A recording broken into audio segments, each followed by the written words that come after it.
Magandang umaga, ngayon ay Biyernes, Hunyo 21, 2019. Narito ang mga balita mula sa iba't ibang panig ng mundo. Ito ang Eagle News International Filipino Edition. Sa ulo ng ating mga balita. Dutch Chief Prosecutor sa MH17 trial nais imbestigahan ang kaugnayan ng Russia sa pag-atake na ikinasuwi ng 298 na katao. U.S. Special Envoy na nanindigang nakahanda si U.S. President Donald Trump na makipagnegosasyon sa Iran.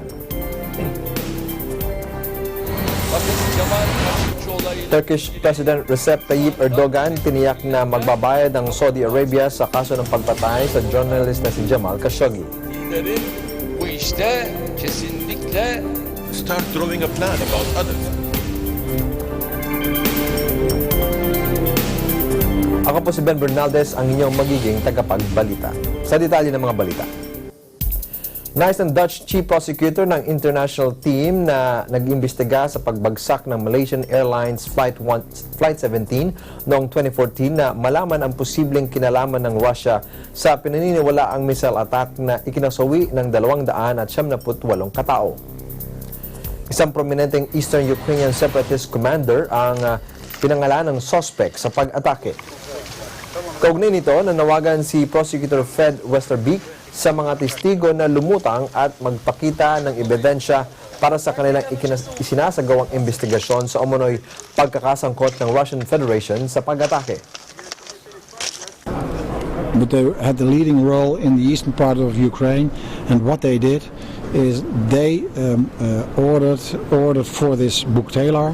They got it, they saw to it that it was brought in the area where they were in charge, that it was brought to the launch site, and from this launch site the MH17 was shot down, and they were responsible for this whole operation. Well, 3 of them are in the Russian Federation, and the chance that they will come voluntarily to the Netherlands is of course not too big. But we have a big team who's working on everything what we can, and if we can find them, maybe there will be a chance, but it's a small chance, I believe. And maybe the person in Ukraine, you heard today Mr. Lutsenko saying that they are going to try to find him and arrest him, and maybe in that way we will have at least one or maybe more suspects in the courtroom, but the chances are, I must be honest to that, are not big.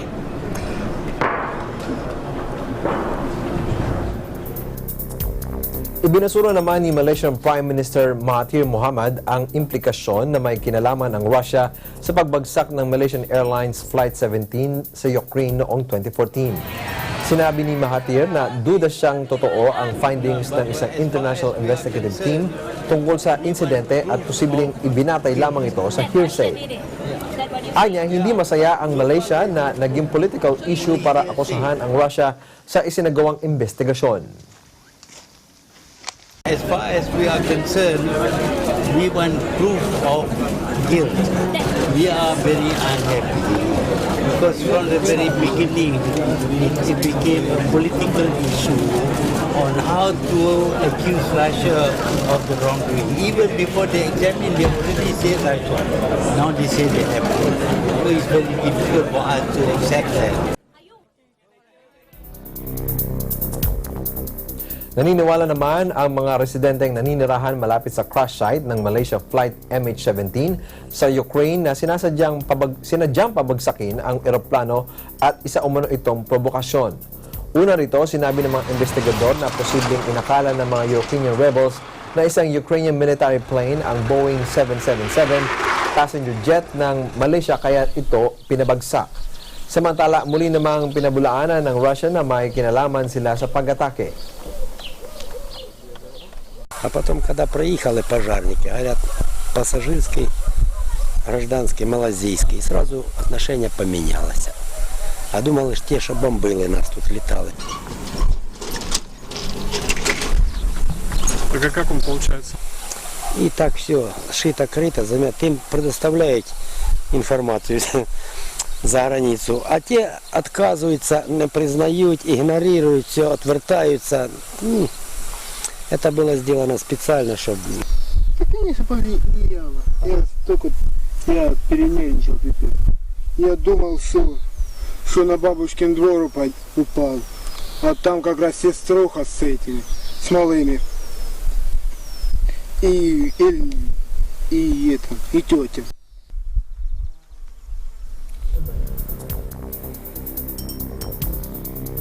Ipinagtanggol ni Mayor Eric Garcetti ang ipinatutupad na homeless crisis response sa Los Angeles. Ito ay matapos umani ng reklamo ang isinagawang homeless encampments. Naharap ngayon ang mayor sa posibleng paglulunsad ng recall campaign. Batay sa mga lumalabas na figures, tumaas ng 16% ang homeless population sa Los Angeles. Our mayor has put us all, every citizen, in danger due to the mismanaging the homeless and allowing for deadly infectious disease to run rapid throughout our city. But I meant what I said. I don't live for the criticisms of today or the headlines of tomorrow. I try to govern looking at 10 years from now. What will we have done to make our city a better place? And I find that stopping and thinking too much takes time away from what we really need to be doing, which is solving the problem.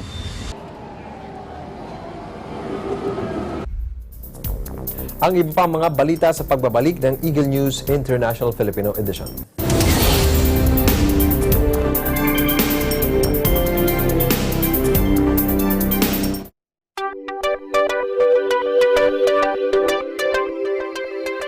Para sa mga viewers namin sa Middle East at North Africa via OSN, hello sa inyong lahat dyan. Ako po si Madeline Guillermo Ratillo. ako po si Cristal Pisalbon at araw-araw ninyong mga kasama sa Agila Probinsya. Dito sa Net 25 at OSN, siguradong at home ka dito.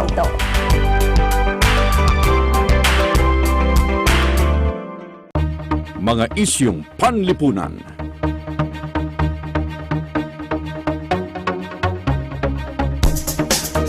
Mga isyong pampolitika.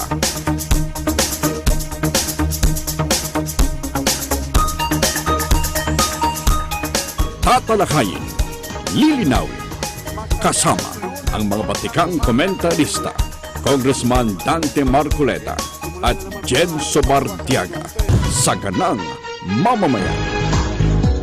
Lunes hanggang Biyernes, alas 8 hanggang alas 9 ng umaga. Agila Balita, Lunes hanggang Biyernes, alas 7:30 hanggang alas 8 ng umaga. Narito po ang mga dapat ninyong abangan. Pinakita namin dito na ang mga Pinoy sa ibang bansa, safe sila. Safe sila. Hindi lahat ng boss masamang ugali. Hindi lahat pinagmamalupitan ng kanilang mga nagiging amo nila. Yung OFW, it's a profession na kailangan nating ipagmalaki. Give them yung respect talaga that they deserve kasi napakahirap ng buhay nila. Iiwan nila yung family nila. Ibang klase si Marda at saka first sit-down interview niya to, first movie. At saka first time niya mag-DOP. Correct. Talaga ba? Yes, ma'am. Kung bossy ang role.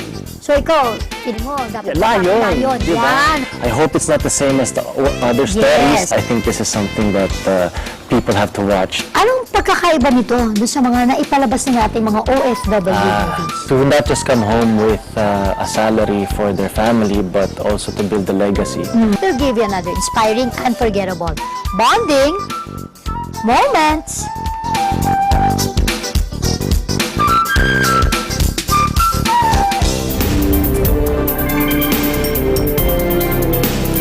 Ipinahayag ng U.S. Special Envoy na bukas si U.S. President Donald Trump na makipagnegosasyon sa Iran.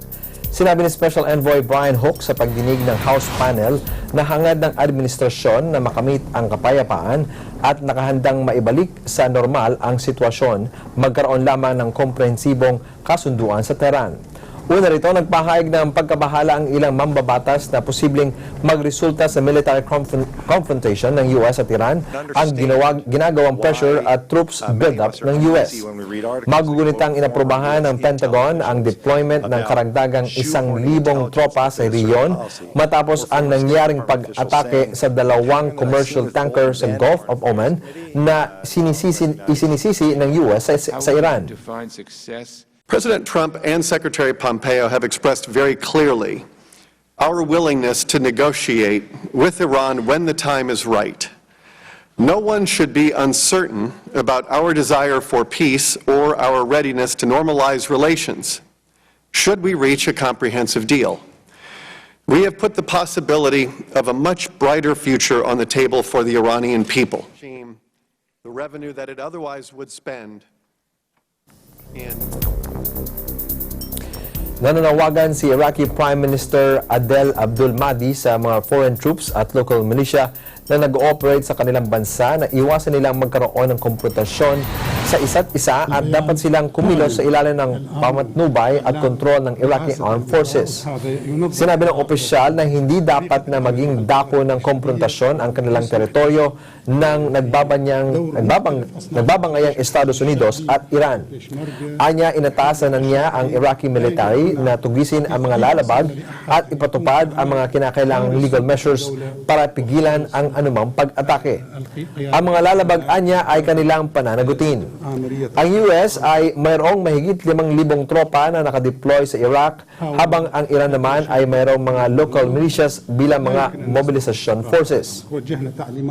البيان معلن الآن من إعلان رئاسة الوزراء، وهذا ينظم العلاقة في طريقة العمل مع القوات الأجنبية فيما يسمح به في دور مختلف أصناف الجيش، الحشد الشعبي، البيشمركة، الحشد العشائري. لا يوجد هنا حقيقة أي حصانة لأحد أن يقوم بعمل خارج سلطة الدولة وخارج سلطة قيادة البلاد أو قيادة آمرية القائد العام. Ibinasura ng Saudi Arabia Minister of State for Foreign Affairs ang resulta ng independent UN report kaugnay ng pagpatay sa journalist ni Sir Jamal Khashoggi. Sinabi ni Saudi Minister Abdel Al-Hubeier na walang bago sa UN report at naglalaman ito ng mga kontradiksyon at walang basehang mga aligasyon. Una rito, sinabi ni Agnes Calamard, Special Rapporteur for Extrajudicial Summary and Arbitrary Executions, na batay sa investigasyon ay mayroong matibay na ebidensya para isulong ang investigasyon laban sa mga high-level Saudi officials at maging sa Saudi Crown Prince sa pagkamatay ni Khashoggi.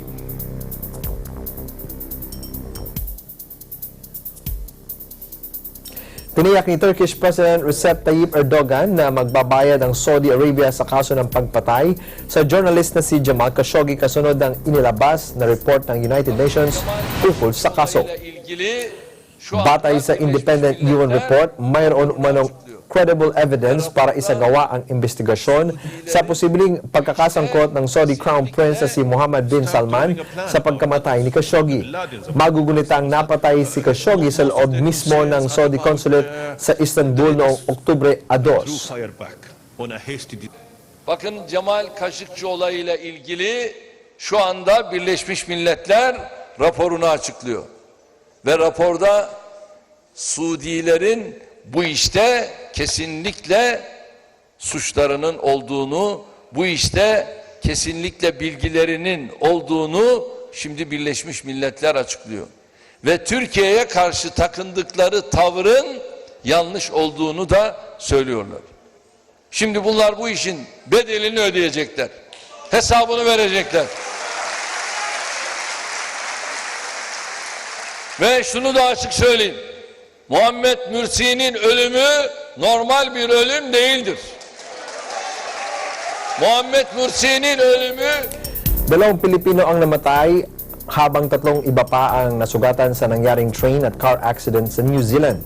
Ang 2 Pilipino ay kararating lamang sa New Zealand para magtrabaho bilang fruit pickers. Narito ang report mula kay EBC New Zealand correspondent Greg Besa kasama si Philippine Ambassador to New Zealand Jesus Domingo.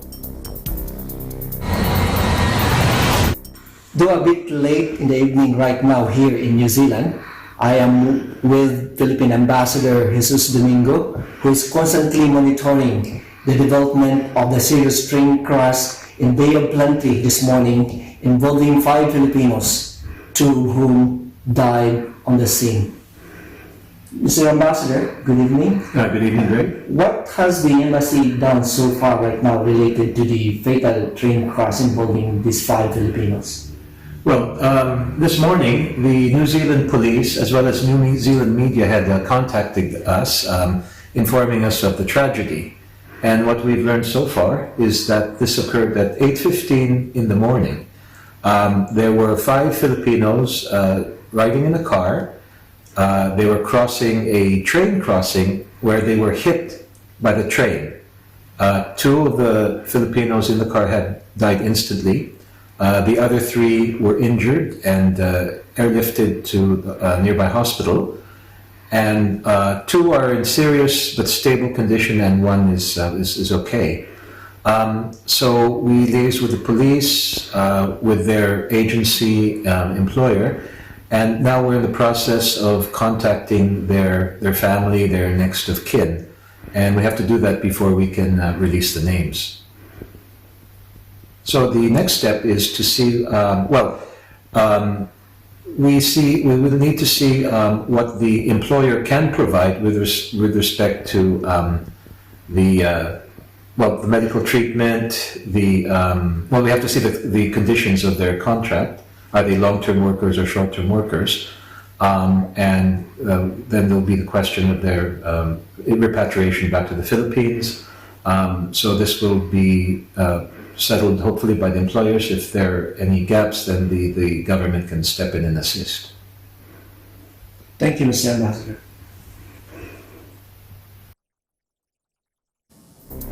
Dalawa kataong patay sa nangyaring aksidente ng 2 sasakyan sa isang interstate sa southeastern Wisconsin.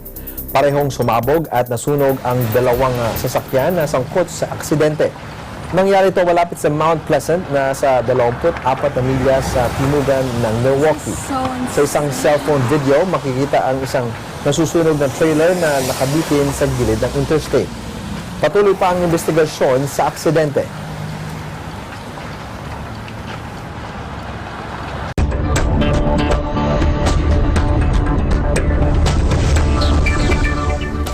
Magkikipagpulong ang top U.S. trade negotiator sa kanyang Chinese counterpart para muling pag-usapan ang trade dispute sa pagitan ng 2 malalaking ekonomiya sa mundo. Gagawin ang nasabing pagpupulong sa isasagawang G20 summit sa Japan kung saan inaasahang magkikita sina U.S. President Donald Trump at Chinese President Xi Jinping. Sinabi ni U.S. Trade Representative Robert Lighthizer na paano na niyang kausapin sa pamamagitan ng telepono ang top Chinese negotiator. Pagkatapos ito ay magpupulong silang dalawa kasama si U.S. Treasury Secretary Steven Mnuchin. I know the White House is eager to finish a new NAFTA. They're trying to drive this thing across the finish line 100 miles per hour.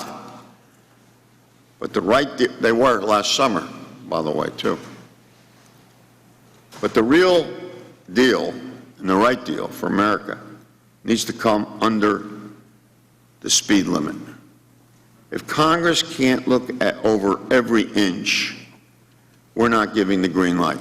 But as a general matter, I have a process. The Speaker has given me a process. I'm going to work with the members the Speaker has instructed me to work with, and I'm going to come up with a conclusion, and that conclusion will be what it is. And I'm going to satisfy those members, and I'm going to do what is necessary to satisfy those members on things that I think are legitimate, which, by the way, 99% I agree with them on walking into the room, as you know well.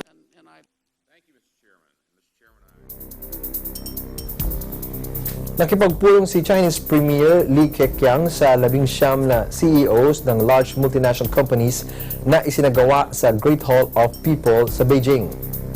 Sa nasabing pagpupulong, pinasalamatan ni Li ang CEO delegation sa kanilang ginawang pagtulong sa China sa pagpapatupad ng kanyang economic reforms at pagkakaroon ng economic growth sa nakalipas na 30 taon. Anya, patuloy na magbubukas ang China ng mas malawak na ekonomiya at nakahanda itong tumanggap ng foreign capital. I mean, you have here companies that come from different countries, different industries, different backgrounds, but we all employ and train people in China. We all innovate in China. We all cooperate around the Belt and Road. Since some time though, the world has been going through turbulences, tensions, and challenges.